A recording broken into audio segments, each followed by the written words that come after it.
All right, so this is kind of the intermediate hole here. The good spot is up further. You've probably seen it on my videos before. But the good news is, with the warmer weather coming up, I should be able to start fishing some streams where I really like to go. But for now, catching fish is catching fish. Take it any way I can after a long winter. This is another one of those that very few people fish that far side. Because oh, a fish just rose right there. Right in front of me. Small one. Let's see if we put it right down the pike with that soft tackle, what happens. Yeah. Gone through there multiple times. Nothing. Haven't seen them come up yet again either, but one thing to think about, when a lot of times when you see the fish, by the time it breaks the surface, it's kind of drifted back a little bit, so a lot of times it's further upstream than the rise is. So you want to cast far enough up front to get down to depth. There oh, that was the fish. There he is. That's that little brown, I think. That's the one I saw. Or one like it. And once again, I may have lied. That's a whitey. That's...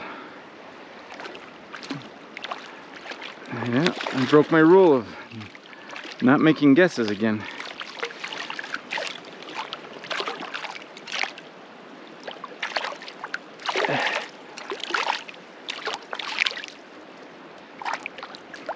Oh, come on. There we go. Could have been the white fish that had rose, but oh, I just saw another rise a little further upstream.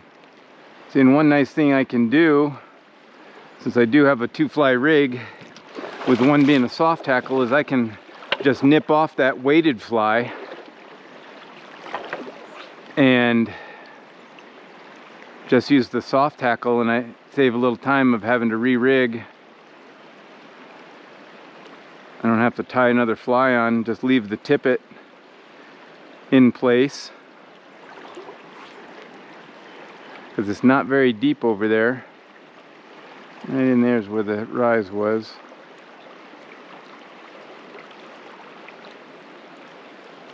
Oh, there he went again. It's up a little further. It's another small one. Oh, he was on. I didn't even know it. I lifted up and raked him. He came off. If I can pull a few out with this rod, I'll change rods when I get to the next hole, to the Daiwa, just for fun. And if I go all the way to the big slow hole at the top, or where I turn around anyways, I've got my big 7-meter rod that I'm gonna try to have some fun with if the wind cooperates. There we go.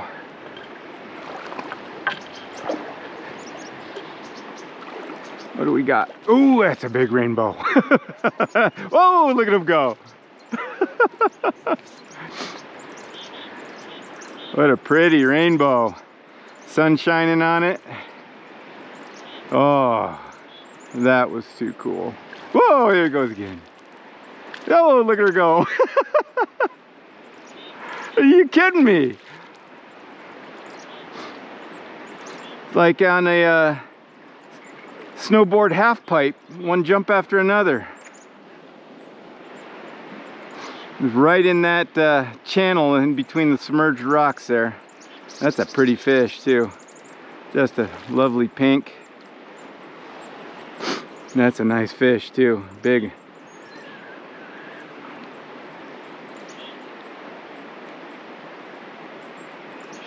Oh, Already the best day I've had in months.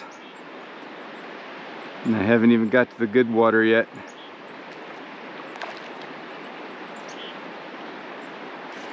Alright, let's shorten this just a touch. That first one.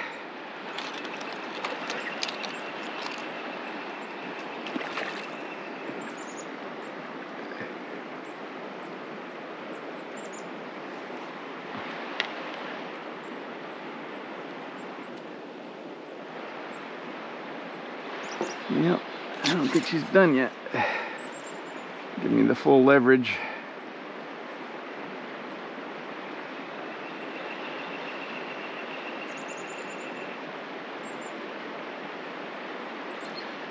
Alright, I think she's easing up here, getting into this slow current, slow water here. I don't want to force it though.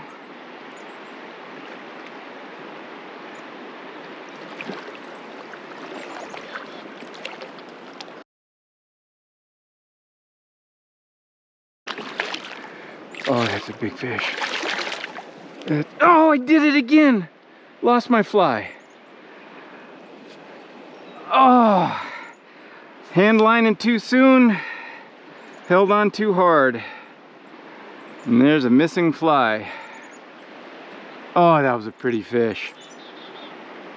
Oh. All right, so I replaced my fly, but a good example of a rookie mistake. I wound it around my finger in order to pull it up and release it, but she wasn't quite done yet. And one turn of the head snaps that tippet pretty dang easily. That works with 12 or 14 inch fish, but not 17 or 18 inch fish that are healthy. Just one twist of the body can snap that tippet off too easily. There he is. Oh, that's a... right at the end of the drift there, I just stopped my rod to let the fly raise in the water column, kind of the lift there. And a lot of times you can solicit the response from the fish. Looks like a whitey. And he hit right on cue. Yep.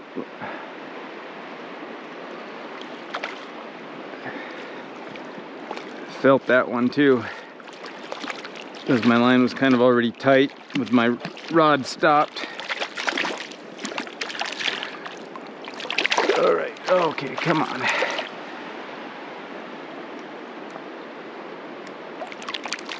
There we go. See if we can pick up one or two more fish in this hole before I change rods and move upstream.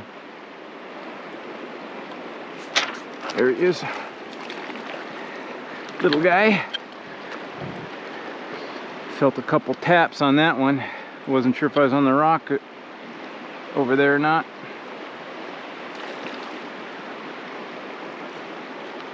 Come on, little guy. Get out of there, don't stink it up.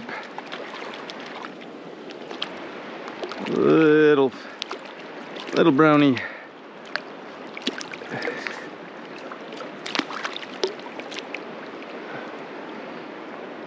Pretty little fella.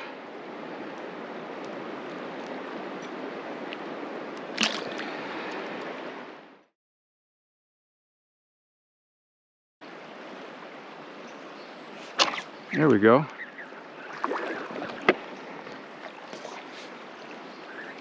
Oh, that's a nice brown. I knew there had to be one there. I can see a deeper hole in between those boulders there. That extra beadhead nymph, I think, allowed me to get it down where he was.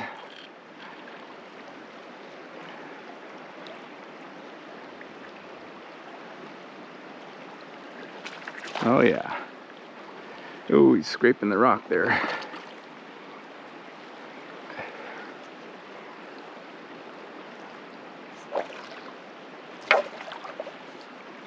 Keep looking behind me, thinking I don't want any another fisherman to come up and get past me to the next hole. So I think I'll wrap it up after this fish, hopefully if I can land it. Then get up to that next hole and change rods and take off this fleece because it's going to warm up. I think I just saw a fish rise over there. Okay. All right, don't go on me. It's a decent brown. And don't wrap my finger around it again.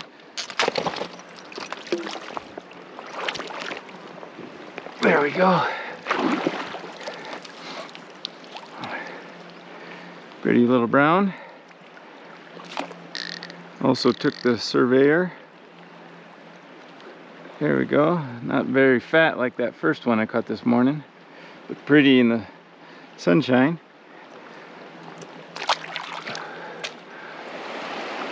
Just thinking maybe this shallower water might have a fish in it. All right, fish, you better hurry up or I'm gonna move. You're gonna miss your chance to be famous. One more good drift and we're moving.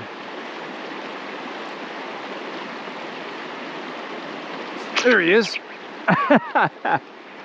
Always the last one, right?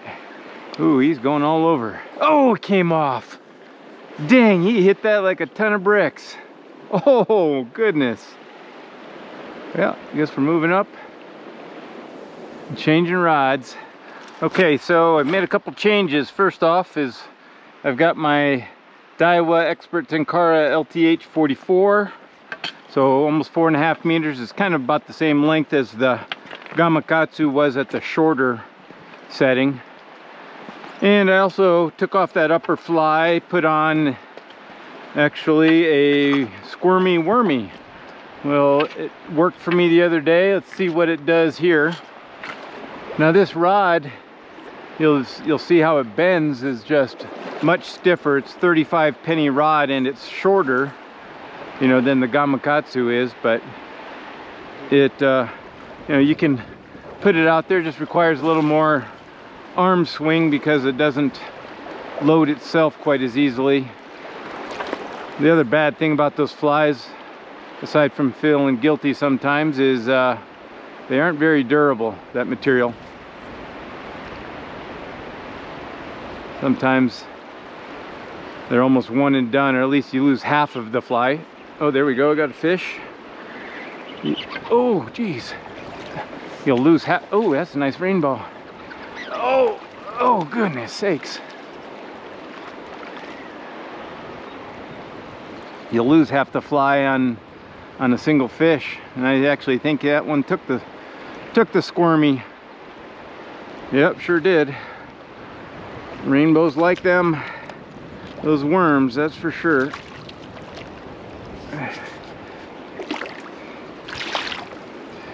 Now, let's see if we can get him in without getting all tangled up in the bottom fly.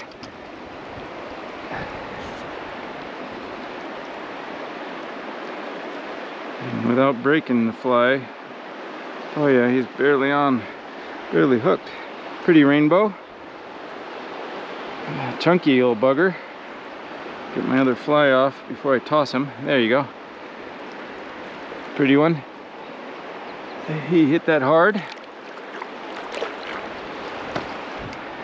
So I guess I'm done feeling guilty about using that fly now. Probably couldn't tell from the video, but just very different fighting with this rod. You don't get that full bend as much. It's kind of the upper half or upper portion of it. But when you get the water, when you get the fish up on top of the water, you have so much backbone, you can really skitter the fish across the surface very easily. So and when you're fighting a fish, you get just the feeling of great control. I mean, there's a reason why Chris Stewart, Tenkara bum, had called it the best big fish Tenkara rod. It really does well. So some cranes there yelling at me. But isn't that interesting how I hadn't caught anything on the upper fly. Of course, I only used two other flies. One was the soft tackle and the other the weighted grave digger. But as soon as I put on that squirmy, I catch one on it, on that upper fly. There's probably a reason that they don't allow that fly in competitive fly fishing anymore. There we go. Took the surveyor on the bottom. Looks like a little whitefish, yep.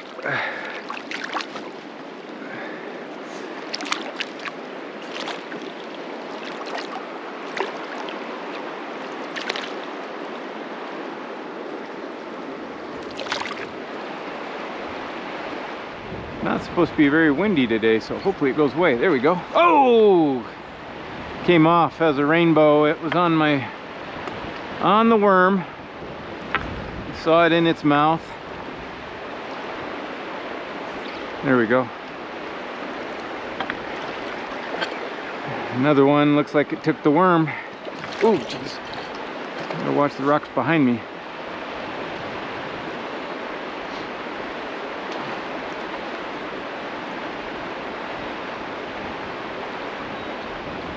What do we got? Haven't seen much of it yet. Oh, another whitefish. Took the worm on the white.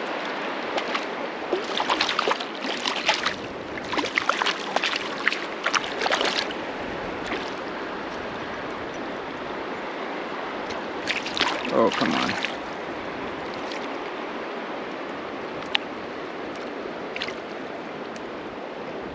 There we go. Yep. The worm is still in one piece, so hanging in there. A good drift in the slow water with the wind making it harder than it needs to be.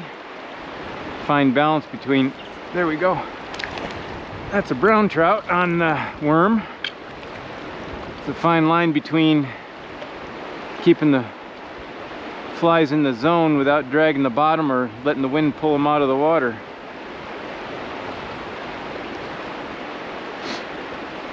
Not a big brown, but a nice pretty one, I think. Also took the worm.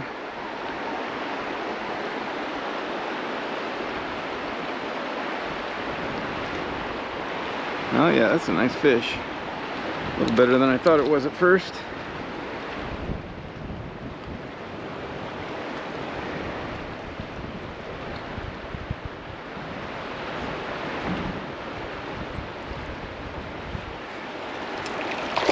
Oh, whoa, whoa, easy fella. Between my legs. Right through my wickets. Oh, easy. Oh, come on. There we go.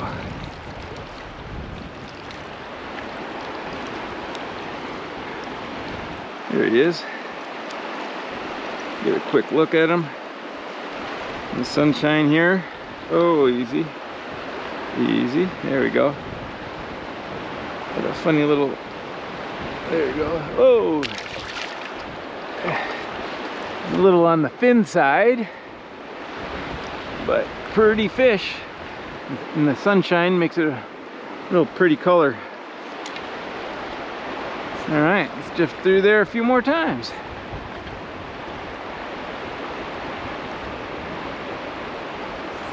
There's one.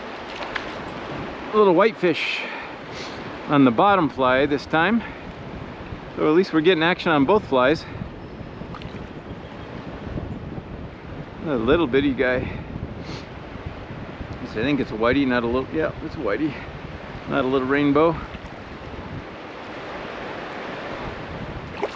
All right. There he's off. The miracle of barbless hooks. Or the curse if you've got a big fish on. Okay, so this is what I've talked about in my videos before of using this walking staff, wading staff, and using it to pull branches down.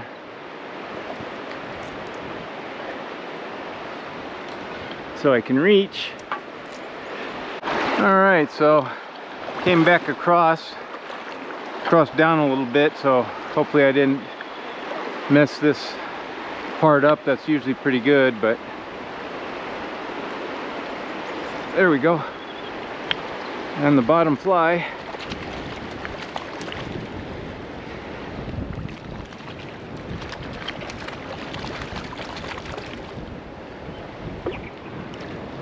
And a whitefish.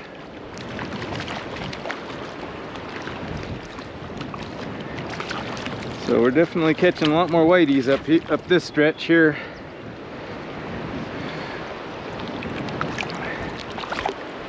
But it's all right. Get out and stretch out the other rods. Oh, come on. Easy. There we go.